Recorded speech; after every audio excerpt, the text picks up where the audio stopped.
Welcome to Simply Ideal HQ. On this podcast, we engage thought leaders on topical issues around law and business in the most simplistic manner.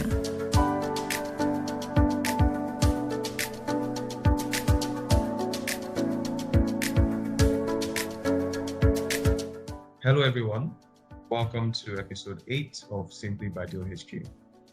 On this episode, our conversation will be centered around impact financing as a viable capital option for bolstering sustainable real sector growth in Africa. We are privileged to be joined by the very delightful Dr. Sarah Burns, who is the founder and CEO of NIA Africa, an impact investment fund dedicated to exceptional African businesses and supporting their capital sourcing efforts by matching them with investors who want to combine financial returns with social and environmental impact. Dr. Burns, we're excited to have you on this episode of Simply. I'm sure that our listeners are excited to hear your perspectives on how Africa can mobilize impact funding to meet its growing infrastructure and development needs in the face of dwindling domestic resources. Now, without wasting any more time, please permit me to jump right into our first question. In simple terms, please tell us what exactly impact investing is and how does it differ from other conventional capital sources? Well, first off, thank you so much for having me on the podcast. I'm really glad to be here. I'm just going to make a very quick, not correction, but I'm technically not a doctor yet because I haven't actually graduated from my PhD. So I finished my PhD, but there's about a year delay until I graduate. So, but much appreciate the use of doctor. So in terms of what impact investing is, I think we need to look at it from three different levels. And so right now in the impact investing market, we hear ESG all the time. So environmental, social, and governance. And so in my mind, using and measuring ESG is now becoming very standard investing. And so most commercial investing now includes an ESG factor. And so I think if we really dive into it, if we want to do impact investing, we now actually need to move further than just ESG. And so a lot of the research that I did is how do we actually find that kind of deep impact area? And so a lot of organizations and impact investors use the Sustainable Development Goals and measuring against them to determine whether an investment is impactful or not. I do think it's certainly a good step, and it's something that we do at NIA. But I think if we really look at the theory behind it, we actually need to look at three different factors of investment. And so when we do impact investing, you have the risk of the investment, you have the financial returns, and then of course you have the impact. And so I think if we really want to increase that impact, it means that we need to take on a bit more risk, which I think in Africa means, doing more early stage deals, doing more small businesses, working with smaller businesses, doing more research and development, or we need to decrease our returns slightly. And those things mean that we're actually having more impact because commercial investors would not be taking on that extra risk or that kind of small decrease in returns. And so I think when we think about the African market, there's a lot of opportunity to do impact if you're willing to take on a little bit more risk, or if you might have, slightly lower than market returns. But it doesn't mean that you have to have both, right? You can still have risky investments and have very, very good financial returns. And so I think that's really what we need to think about when we go into impact investing. Okay, thank you very much. So now about NIA Africa. Please tell us, what work you do and how you are supporting capital drive to African businesses. Yeah, absolutely. So to talk about NIA, my research when I did my PhD really asked this question of how effective is impact investing in Africa? And we found that there is lots of, great work that's happening, but the area that is requiring the most help is with small and growing businesses. And so this is the area where we're finding the most bottlenecks for businesses. It's very hard for them to find financing. It's seen as very risky for investors to invest in these smaller businesses.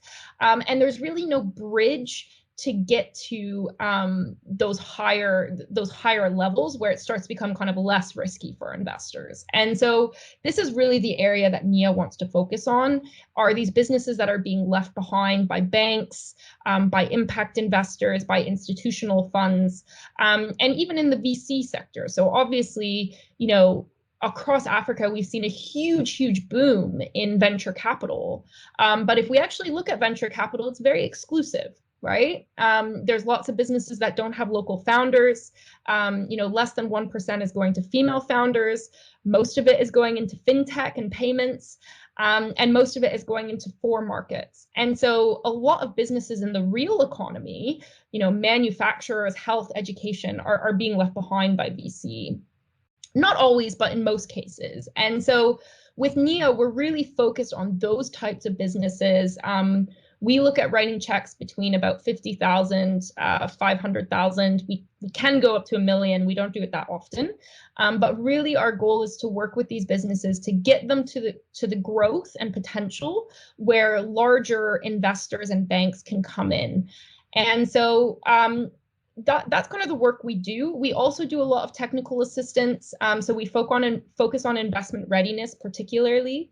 And so we will have a platform. It's not going to launch until next year, but that is doing educational training for investment readiness. It's doing one-on-one coaching. It's doing networking opportunities. It's also providing business services to these small and growing businesses. And so really our goal is to build this huge network of small businesses in both real economy. Sometimes we do see tech solutions as well to really help grow the that kind of missing middle area across Africa. And so just in terms of where we are now, we source from 15 different countries right now, including Nigeria. And we are, really focused on building up our pipeline and finding really exceptional businesses to work with. Okay, so I just want to ask for clarification on something you had mentioned. You'd mentioned 50,000 to 500,000. Is that in dollars? Yes, sorry, that's in US dollars.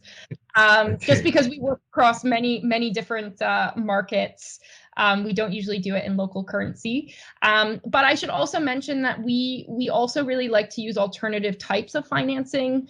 So right now, in venture capital, it's all safes and pure equity. And then from banks, of course, you have debt. And we like to do kind of different types of financing. So we really like revenue-based financing, where as the business grows, we as kind of returns will take a percentage of revenue. And this means if a business has, a very bad quarter, unlike debt, there's not a specific amount they have to repay. So we try to be much more flexible with the types of financing that we use. Okay. So according to Global Impact Investor Network Survey 2020, more than 43% of global impact funds are allocated to Africa. And the volume of capital is expected to hit 55% within the next 5 years. In your opinion, what is driving this priority flow of capital, into Africa? And is it good or bad for Africa? So I think overall, flow of capital coming into the continent is very good. I think one of the biggest reasons why we're seeing more impact capital coming in is because Africa, if we look at the amount of impact that a dollar can have, Africa is the best market for that, right? You're going to optimize the amount of impact that $1 can have. And so, I know funds who are spending millions and millions of dollars on clean tech in Silicon Valley, where you can work on a clean tech project in Africa for, $50,000, $100,000. And so that means that the efficiency in Africa is a lot higher. And I think that's what's that capital to come in. I think some of the issues we're seeing with the impact capital coming in is the first off is usually the checks are just way too big. So a lot of the impact funds and foundations that I've worked with in the past, they're looking to deploy $1 million, $5 million for one deal. And if you think about these small businesses, I mean, taking on $1 million US right away it's just way too much. And so that's one of the biggest issues we're seeing in the impact investing market. And then of course we also have VC, which, as I said before, is quite exclusive. And so there really isn't this kind of third area for impact capital that is working, in the real economy at that kind of missing middle small business level. And so I think right now we're just trying to figure out a way, how can we make sure that more impact capital is going to that area? Because realistically, small businesses are the backbone of economies all across Africa. They create 70% of the jobs. And so right now, the capital's not quite making it to that sector. And so that's, I think, the biggest challenge that we are trying to overcome.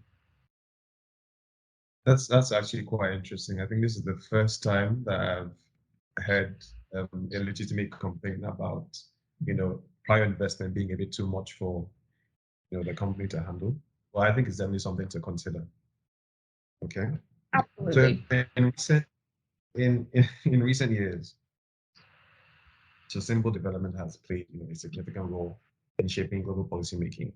As countries strive to meet the United Nations 20 target timeline for realizing sustainable development goals. Relatedly, on a regional scale, African countries are also striving to meet the African Union's Agenda 2063, which is similar to the UN's 2030 target.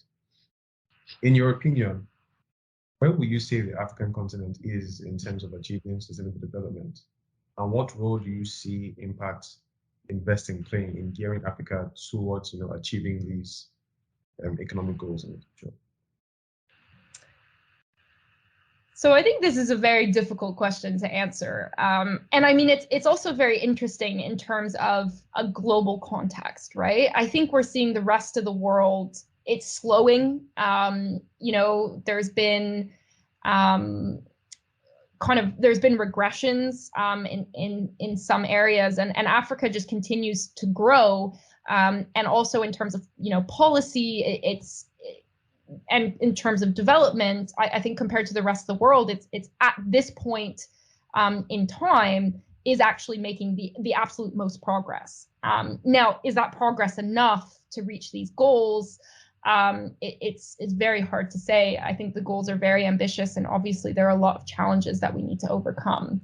But I think, when we think about the word sustainable development, in order for it to really be sustainable, you need to have an economy that is employing people, that is providing jobs.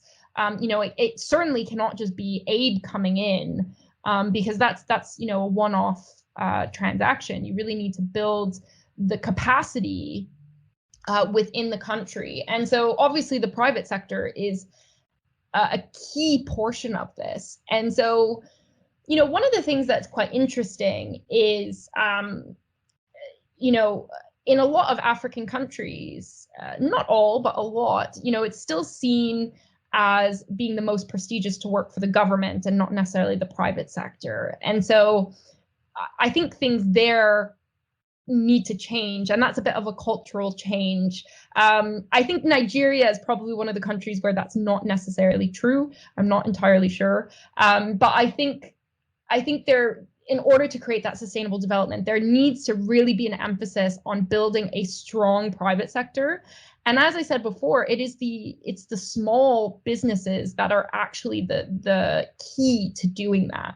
And so in terms of impact investing, I think there is this really great opportunity for impact investing to come in and help build that backbone and help finance that backbone. Because right now, banks are not really getting there.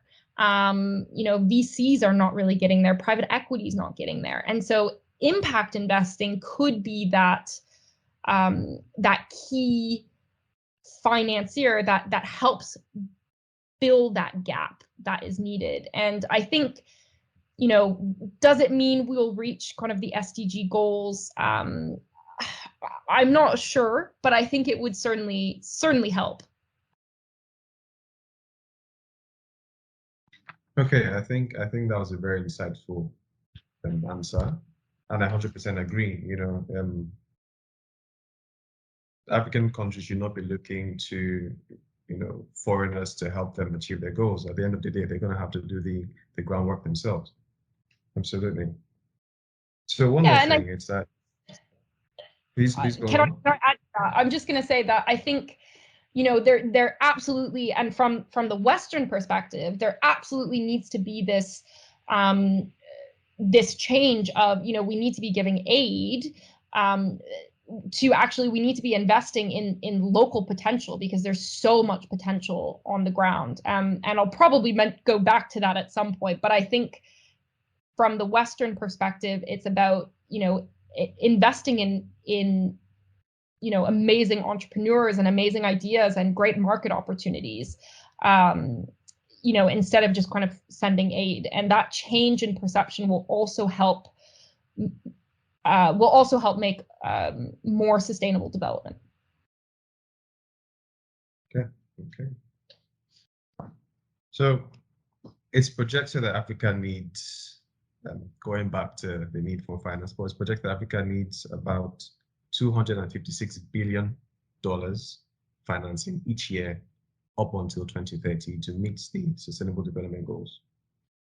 Despite heightened global interest in impact investing, capital deployed to date remains only a minuscule fraction of total assets under management globally, and is not yet at a scale where it can make any meaningful impact to Africa's nascent real sector. Will it then be correct that our expectations from impact capital is bloated, and should Africa be looking, to more conventional capital sources to fund its development? So I think the first thing I'll say here is that this idea that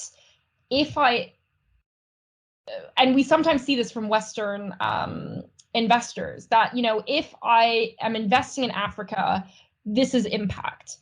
And I mean, that's not the way we should be looking at it, right? As I said, I think at your first question, that we need to be thinking about impact in a way that you're either taking on more risk or, less returns in order to generate more impact. And there's lots of people out there who will disagree with me by saying that, by the way. So I think if we think about impact in that way, there are so many businesses across Africa that are, very profitable, that have huge market opportunities, where conventional capital is actually what they need. They don't necessarily need impact capital; they need conventional capital. And so, I think, we see solid manufacturing companies that have tons of orders that just don't have the working capital to actually fulfill those orders. And so I think bringing in conventional capital from banks, from investors, I mean, we're starting to see more fintech solutions that do things like revenue-based financing or like contract and trade finance. I think that conventional capital, if we're seeing it as just commercial capital, needs to increase as well. And that's actually not where the impact investing should necessarily go.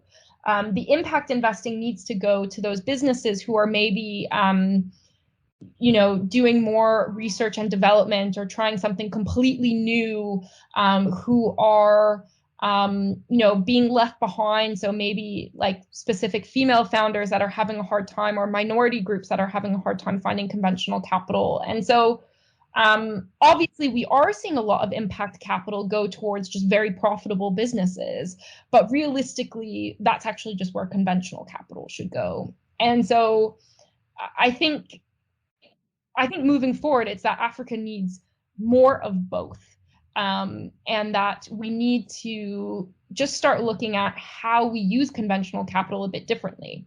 And so, when we think about venture capital funds, again, there's huge opportunities in Africa for VC, but is direct equity the right tool to be using there? Should we maybe be using a different strategy where we don't expect an IPO, because IPOs don't happen very often in Africa yet? So there's lots of things to think about in terms of tons of profitable opportunities in Africa. It's the fastest growing market, with huge consumer base that is starting to spend more. Kind of lost my train of thought. So yeah, I think in terms of lots more conventional capital and lots more impact capital. Okay, thank you. So now I want to ask, based on your experience, in what you do. So given your position as an aggregator, what sectors or regions in Africa are the hottest spots for impact finance development? Where do you see the greatest interest, among impact investor demography going to? So does it go to education, transport, healthcare, energy, water supply, housing, agriculture? Where exactly is the money going? And would you say that investor priorities align with the continent's biggest needs? Yeah, so I mean, I would say in the past 2 years, the boom in tech has been huge. It's been very interesting to see. And what's been even more interesting is that we actually see a slowdown in VC across the globe, except in Africa. And so obviously tech has kind of become the most, from the investors I work with, definitely kind of the most in demand. And with this, definitely fintech and e-commerce kind of are the most popular. But yeah, we see a little bit of health tech and kind of insure tech and prop tech and that kind of stuff. And so, as I said before, I think obviously there is a market for this, but I do think the fact that now impact investors are like, oh, if I do VC in Africa, this is impact. And if we actually look at the needs of Africa and African businesses, we don't need a whole bunch of Flutterwaves, right? Flutterwaves, they did very well. They're definitely helping to make payments easier. There's certainly a place for Flutterwave, but that's not all we need, right? We need a much more diversified economy to create that sustainable development. And so I really think that investors need to be much more focused on the real economy. They need to be putting more money in these kind of not necessarily slow growth companies, but just kind of more steady growth companies compared to tech companies that have that kind of they're supposed to have that hockey stick growth, right? You can still get excellent returns from manufacturing businesses and from more traditional style businesses that are growing quickly. It's just, it's just different from VC, and VC is what is hot at the moment. And so I think that's obviously more general. In terms of kind of areas, in terms of more specific in sectors, I think during COVID, we saw a lot of interest in healthcare. If you are a healthcare tech company out there, there are a lot of telemedicine companies out there trying to raise. And I think investors are now starting to get a bit frustrated because they're just seeing the same thing over and over again. And so I think the health sector, there is still demand from investors, but you really need to be bringing something different to the table. And that could be in the real economy. Absolutely. So I think that's one thing to think about. In terms of what I think is also really important is education. Obviously, we have a very young population across Africa, and that is going to be the workforce in the next 15, 20 years. and increasing education, whether that's using tech, whether that's using kind of real economy solutions, whatever solution that might be. I think the education sector does need a lot more needs a lot more investment. So, last year, there were definitely some big deals in education, but like a lot of it went to big names like Andela, who obviously is doing fantastic work, but we again need to kind of diversify a bit more. We need to get into earlier education. We need to get into different types of skills training, and that kind of side. So I think there's a lot more work to be done in education as well. So it's an interesting direction the conversation is going. So it seems like investors need to be more aware, to diversify their investments. So away from, so while we expect that they will participate, in these very large companies like Flutterwave and Andela and so on, they have to be aware of other products from smaller businesses, that can provide steady funds. So how do those small companies coach their businesses or sell their businesses to these investors? How do they let them know, okay, this is what we do, and this is why you should invest in us as well as in these other companies? Because it seems that there needs to be that line of communication between the investor and those companies. Absolutely. So I think to answer your question in the most direct way, when I talk to these types of companies, so let's say they're a manufacturer, they're in agro processing or something like that. If you come to me and you have $500,000 or $1 million worth of contracts, future contracts, right? And you say, we need working capital to fulfill these, or we need to expand our production facility so we can fulfill these. Having that demand shown right away is a huge indicator that we look for. And so if you're able to build your business in that way, I think going to investors and say, like, look, we clearly have this, we clearly have the demand. We need specific financing to fulfill these contracts. To us, that's the easiest thing to do. Obviously, we still have to do due diligence. We still need to look at the product and all of that. But showing that demand is really important. And I think investors need to be open to that as well, because again, a lot of investors are kind of looking for this mythical unicorn, right? Where actually there's no concrete facts that business is going to take off and become a unicorn, right? You could get lucky and it will happen. But if you come to a business, if you go to an investor and you say, look, I can guarantee you that we have these contracts and you're going to make X% off of these contracts, you're giving the investor a very solid grounding to put money into the business. And so what that looks like, that will depend on the relationship to the investor. But I think if you're in the real economy, that's what you need to sell. Not this mythical unicorn, but this very concrete, we have money coming in, you're going to make X% out of it. Okay. So following the successful wrap of the United Nations Climate Change Conference in Glasgow, we saw that political and business leaders around the world, so like in about 200 countries, they agreed to the Glasgow Climate Pact on behalf of the respective countries. So this is a critical step towards achieving net zero globally. 115 countries, including African countries such as Nigeria, submitted their nationally determined contribution towards net zero. So they all pledged that at this point in time, they're going to, achieve net zero in their respective countries.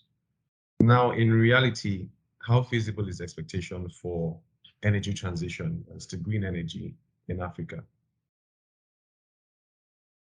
So I think I'll first start off by just mentioning that I'm not a clean energy expert. I focus more on the social impact side. But I certainly think it is a very feasible goal in terms of moving towards renewable energy. I mean, I like to use the analogy that Africa had this kind of incredible leapfrog effect in telecommunications, right?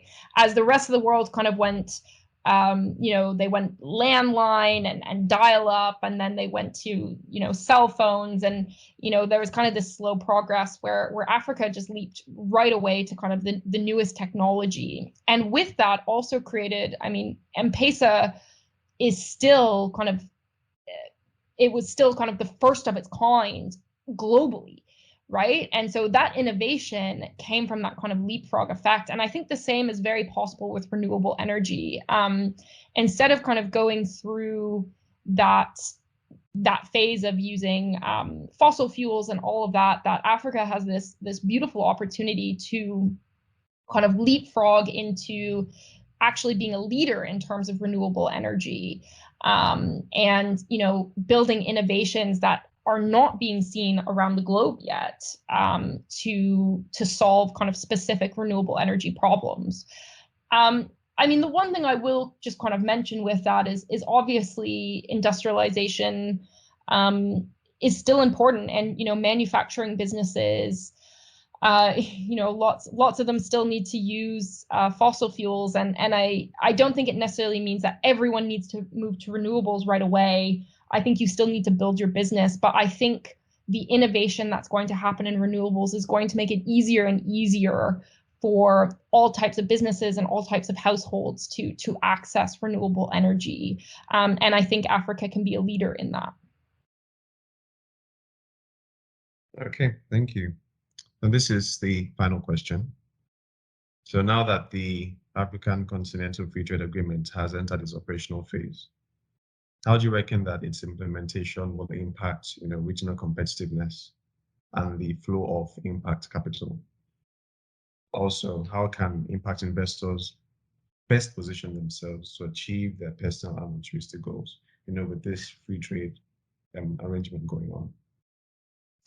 Yeah, so one of the biggest issues that I have when working with small businesses is market expansion, and integration. So, as an example, working with a business in Rwanda, they do incredibly well, but Rwanda is a very small market. So, of course, they want to expand into Kenya. And so that expansion into Kenya can cause a lot of issues. It can be a lot more difficult than people think. The regulation and everything is different. And so, even something as simple as traveling across the continent, if you want to go from Mauritius to Morocco, you actually have to go through like Dubai or France to do that. And so right now, I think the African continent is very, it's very divided, and it's very hard then to integrate. And what this means in the past is that, specifically with real businesses, the big question has always been like, are you exporting to the US or are you exporting to the EU? And that's what a lot of investors will look for. And I think now what this has done is it's allowed us to think more of Africa as a whole economic region, right? And that real businesses, they don't necessarily just need to export to the US or the EU, but they can actually, more easily start exporting to neighboring countries and to other regions across Africa. And not only is this just fantastic in terms of, for me as an investor financially, because it's going to be easier for a business in a small country like Rwanda to expand to bigger markets. But in terms of impact, it's also huge, right? Because instead of a food production agribusiness, exporting to the US to make money, they're actually exporting to other African countries where they can help with food security.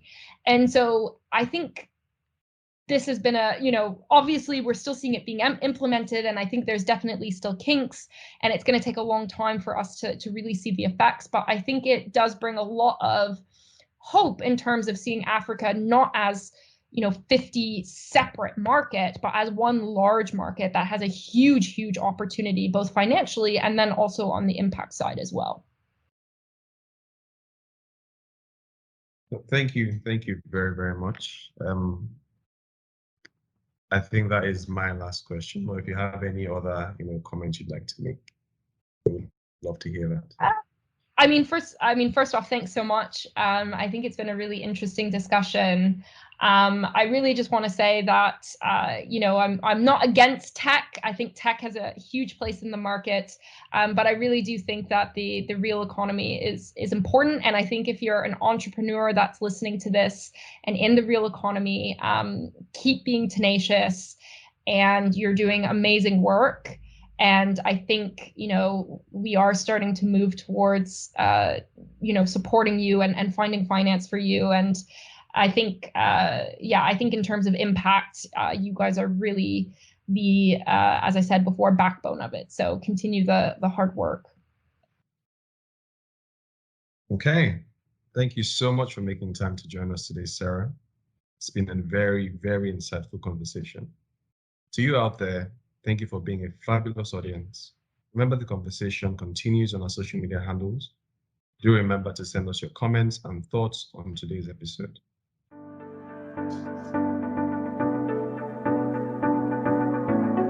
Thank you for listening. This podcast is brought to you by Deal HQ Partners. To find out more about our services, visit www.dealhqpartners.com. See you on the next episode.